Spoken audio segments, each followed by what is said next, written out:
Hi friends, ఎలా ఉన్నారు? బాగున్నారా? నేను బాగున్నాను. మీరందరూ చాలా చాలా బాగున్నారు అనుకుంటాను.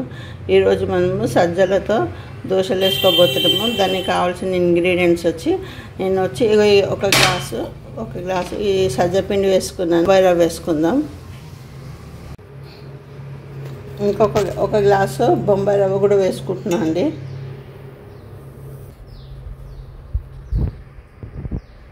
అంతా జీలకర్ర వేస్తున్నా.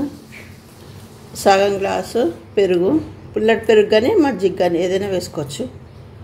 పుల్ల అంటే ఎక్కువ పుల్ల కల్లే, కొంచెం తీపి ఉంటూ కూడా బాగా వస్తాయి. సరిపడా ఉప్పు వేసుకోవాలండి.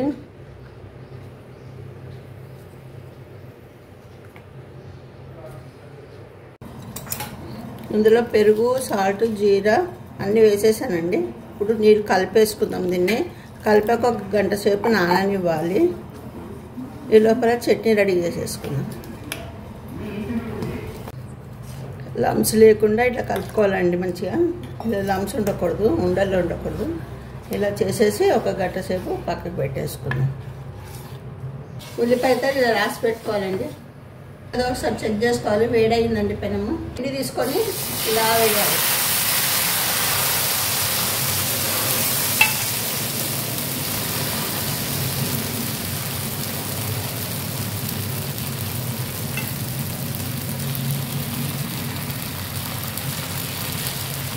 ఇక్కడ గ్యాప్ వచ్చిన చోట మళ్ళీ కొద్ది పిండి తీసుకొని ఇలా కంప్లీట్ చేసేసుకోవాలి.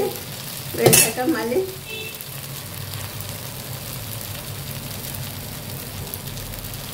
ఇలా ఆనియన్, పచ్చిమిరపకాయలు, అల్లం ఇవన్నీ వేసుకోవాలండి.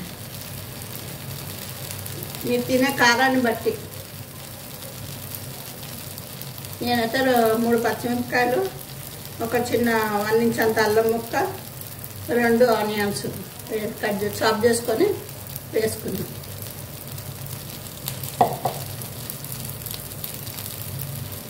పైనుంచి కాస్త కొత్తిమీర వేసుకున్నానండి, లుక్ బాగుంటుందని. మీరు చూసారా ఎలా ఉందో?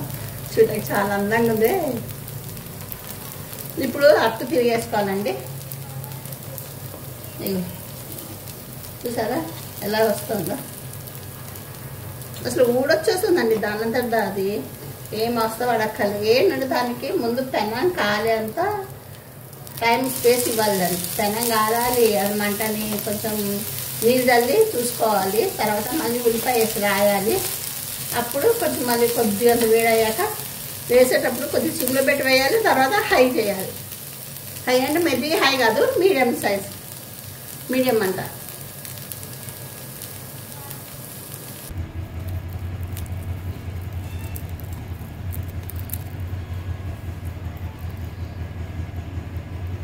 దీంట్లో పల్లి చట్నీ చాలా రుచిగా ఉంటుందండి.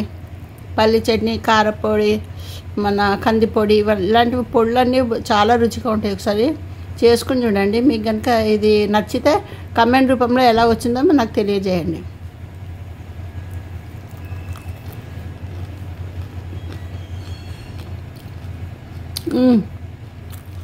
చాలా బాగుందండి.